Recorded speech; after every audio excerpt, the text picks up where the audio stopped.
If we vote with our money for projects we believe in, we can create a future where our society is driven by new ideas. It need only begin with private driveways and parking lots. Once the ball gets rolling, it'll create a momentum all of its own. So the future of transport has finally arrived. Solar freaking roadways are here. Finally, we can see them working. I mean, you remember the claims, right? Solar freaking roadways. What are they? They're solar freaking roadways. Solar freaking roadways. I mean, what a great idea to replace all of the roads in America with smart technology. It's technology that replaces all roadways, parking lots, sidewalks, driveways, tarmacs, bike paths, and outdoor recreation services with solar panels. And not just lifeless, boring solar panels, smart, microprocessing, interlocking, hexagonal solar units. And how the Department of Transport spent hundreds of thousands of dollars supporting them. Solar panels that we can drive on. These solar panels create energy.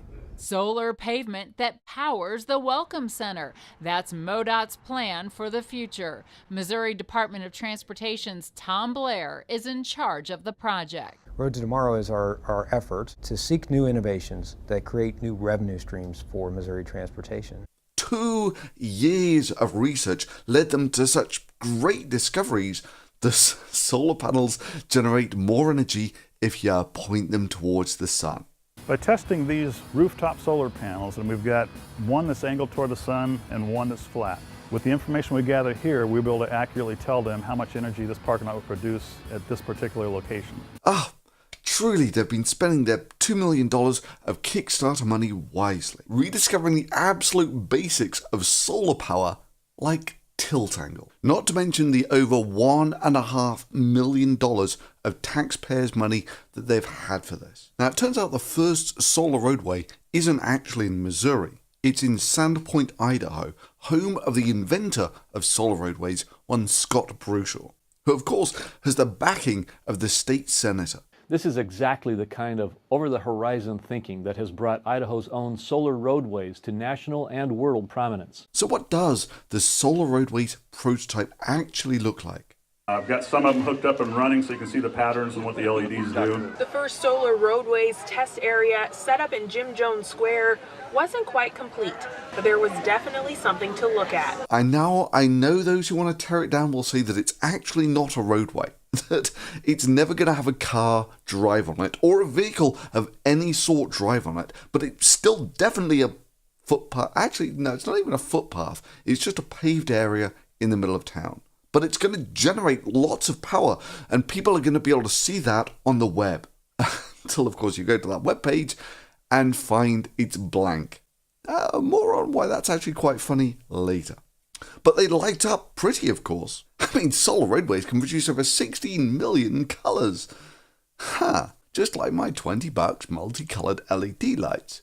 Fascinating. Actually, maybe they should rephrase that if they worked, they would produce up to 16 million colours, because all of the ones around the edges don't make any colours.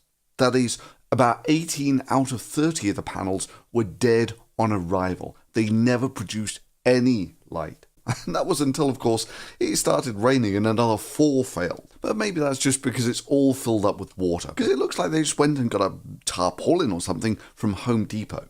This is the very first one, so it's a learning experience. So we've made multiple trips to Home Depot, things we didn't think of, we had to buy the last minute. And then laid all of their tiles down on that tarpaulin without any drainage. And I'm not entirely sure what the hell it is that they've sealed their tiles with, but honestly, looks kind of like duct tape. And yeah, it might be a little bit relevant that the road building skills of the solar roadway team hasn't quite progressed to the level yet of laying 30 or so paving slabs in a level fashion, or getting working drainage on it, or simple craftsmanship. But there are still folks out there who think that the fact that they can't even pave a patio-sized pedestrian area is completely irrelevant. These are the genius minds who have thought about road building so much that they're going to completely revolutionize road construction. These wonderful, intelligent people want to begin manufacturing a technology that can power the future of the whole freaking planet. You need to know about this technology. You need to get behind it. You need to share it with everyone you know, because this is actually happening. Whoa! Imagine if the roads we drive on, just like the leaves of a tree, could absorb photons emitted from the sun to generate energy. Sound too good to be true? Well, a small business out of Idaho named Solar Roadways claims to have figured it out. And Missouri's Department of Transportation is taking an interest. Oh yeah, after just 1 week, only about 7.5 out of 30 tiles were still working. That's a 75% failure rate. Hell, they could have just got a couple of dozen boxes of these things. Solar bricks. They're cheap, plus they actually work. Or for an incredible $20, they could have actually gone and got some solar-powered string LED lights. You know, like these. And at least those would have actually been solar-powered. And this really has to be seen to be believed, the first solar roadway ever actually produces zero energy. Zero. Nada. Zip. It produces nothing. It's a solar-powered roadway that doesn't generate any power. I have concerns about the future. Is this thing even possible? I told you, yes. Solar roadway technology was invented by engineering couple Julie and Scott Broussard in 2006. Two of the sweetest people in the world who met when they were 3 and 4 years old. If only someone could have seen it coming. I mean, your bullshit radar should have been twitching from the second that they claimed that they had this working Solar Roadways prototype, but curiously never showed us how much power it generated. Like, really, if you've actually got a working prototype, well, that's great. Just show us how much power it generates per unit area. Or maybe something simple, like having it run a kettle. That is, all they've done is they've spent hundreds of thousands of dollars to get an illuminated disco floor in the middle of their town square. I mean, damn, if they'd just gone for the $20 LED lights, at least they would have had some genuine solar power in their city. Plus, they would have actually had more strobing patterns to choose from. But hell, even if these things did generate energy, we know from simple geometry that it would only generate about half of the energy of a simple rooftop installation. Let's just say that a solar panel that tracks the sun has a 100% efficiency for comparison. Now, if you don't track the sun, you just have a fixed solar panel, then you lose about half of that potential. That is, your solar panel is now operating only at 50% relative efficiency. And if you light flat on the ground, as you would in, say, a road, you're now down to about 30% efficiency. By the simple act of geometrically laying these panels down flat on the ground, you are throwing away about 60%, 2/3 of their potential power generating capability. But with plan execution like that, maybe it's no wonder that their vision for the future looks like this. Solar panels everywhere, except in the most obvious place of all, which is on the roofs. No, we don't need solar panels on the roof. Let's put them under trees. Because that totally makes sense. Now, you might think that's trite, but nope. They actually want to build a Solar Roadways car park. Yeah, can you talk about, I know everybody is eager to know, when are we going to see cars and trucks driving on Solar Roadways? Can you speak to that?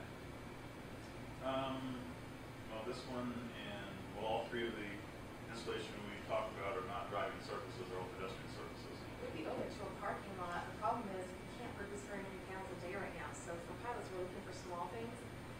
So it would be hard to do an entire parking lot right now. You know, where the cars are parked on top of the solar panels during the day, preventing them from generating any power, then at night, of course, they can gobble up power by lighting up.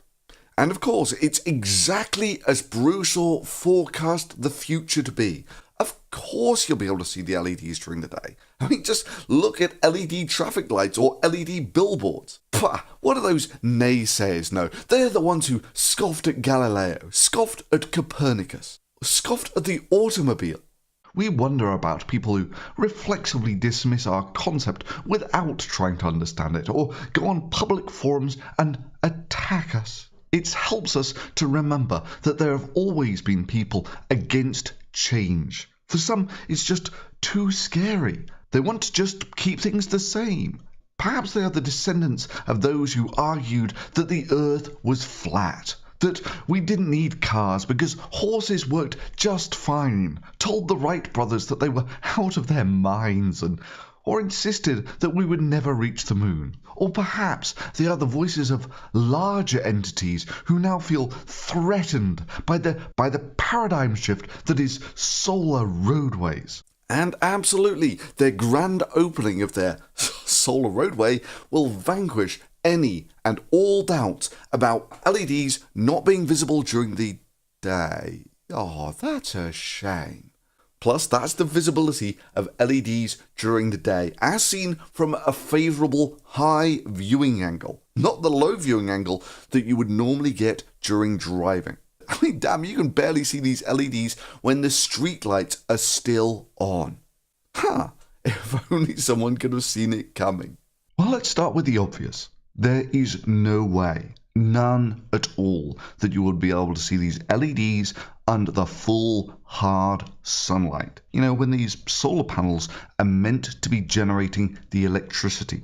So here I have some very bright LEDs, which I can have in white, blue, green or red, and now I have them out in the sunlight for red, green and blue and white. So as you can see, once you get into the full light of day, it really isn't quite the same thing as doing it at night. And sure, according to this guy, these solar panels are also going to be heated. And also contain a heating element to stay above freezing, negating the need for snowplows. No matter how much snow we get, this will be clear. The LEDs will still be shining, still be producing energy. However, they're not going to be heated depending whether there's ice on the panels or not. They will always be heated when the temperature is below freezing. That is, for the entire winter in Idaho, they will be heating this patch of sidewalk to freezing point, whether it needs it or not. Yeah, it's a fantastic way to contribute to global warming, is to actually heat up the pavement when it doesn't need it. Well, you'll be glad to know that the city of Sandpoint only budgeted $500,000 for this. That's about $16,000 per panel, which as far as I can tell is actually mostly a state grant, with a further $40,000 being spent by the people of Sandpoint. And so this was the mayor saying that the installation was mostly done by city workers. Well, and I can speak to that a little bit then.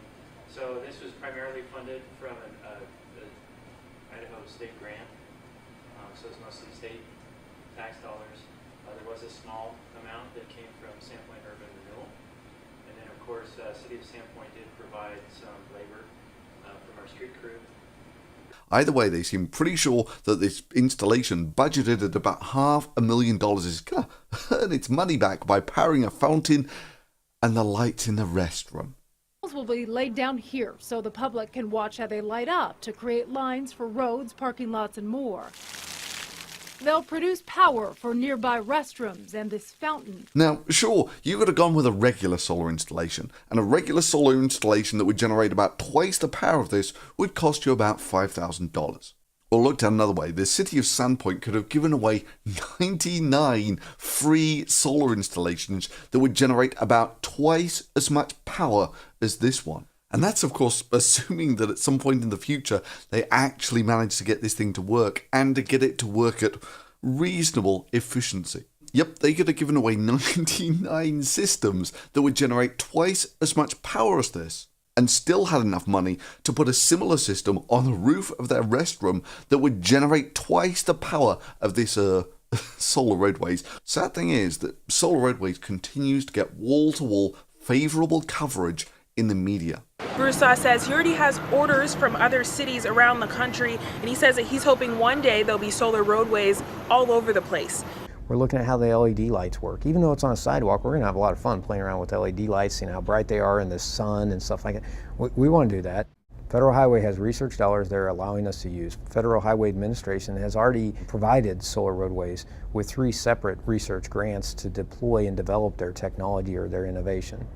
So they've already done that. Imagine if the pavement you drive on would never ice over, didn't have potholes, the lines light up on their own, and the pavement would generate electricity. A small company from Idaho named Solar Roadways is making an impression on MoDOT. And they, Federal Highway, as well as Solar Roadways, are ready to deploy. And we are the DOT that are working with Federal Highway and Solar Roadways with some Federal Highway research dollars to begin that first public deployment of their technology by a state DOT. With hundreds of thousands of dollars of funding from the state. And hey, let me just tell you what their next conclusions are going to be. That glass is fundamentally too soft a material to make road surfaces out of. I'm just going to rub one against the other, and almost immediately we'll see that this is an absolute no-brainer. That this would just, with the asphalt composite versus glass, you're just going to end up with ground glass in very short order. And that hexagonal tiles are actually a really stupid method of paving a road surface. Force the tiles to slowly work their way loose. Sure, these processes can take days, months, or even years. But these are some of the reasons why you've never seen a freeway made out of tiles.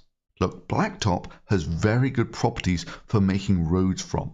And of course, that a car park is just a really dumb place to install a solar roadway. I don't know, maybe they ought to try something like this for the car park. It'll be about 1/100th of the cost. It keeps the rain off your car when it's wet, plus it keeps your car cool on the hot days. And best of all, this would actually be a working solar installation that would actually generate some power. As we actually get the first panels in place, we will launch a crowdfunding campaign. Again, the first state DOT in the country to do something, we're going to launch a crowdfunding campaign. We believe that there's a lot of fans of their products, Solar Roadways, that want to see it deployed. We have seen facts that there's a lot of people that really want to see Route 66. Has anyone seen this video for Solar freaking Roadways? Yeah! I have seen the future, and it is Solar freaking Roadways. Panels in our streets with sensors that can know if someone's crossing the street ahead of you with lights, so it lights up. It says, careful, there's an animal, there's a kid, there's a pedestrian. Parking lots that can change their lines. Heaters in them, so you never have to worry about snowplows anymore. Want to save this planet and make it sustainable for your kids and all future generations of life who can look back and say, hey, at least they invented solar freaking roadways? Please follow the link to Indiegogo.com. Meet Scott and Julie Broussard, check out their work, and get informed. This isn't just donating, it's an investment in a real future. Let's do this.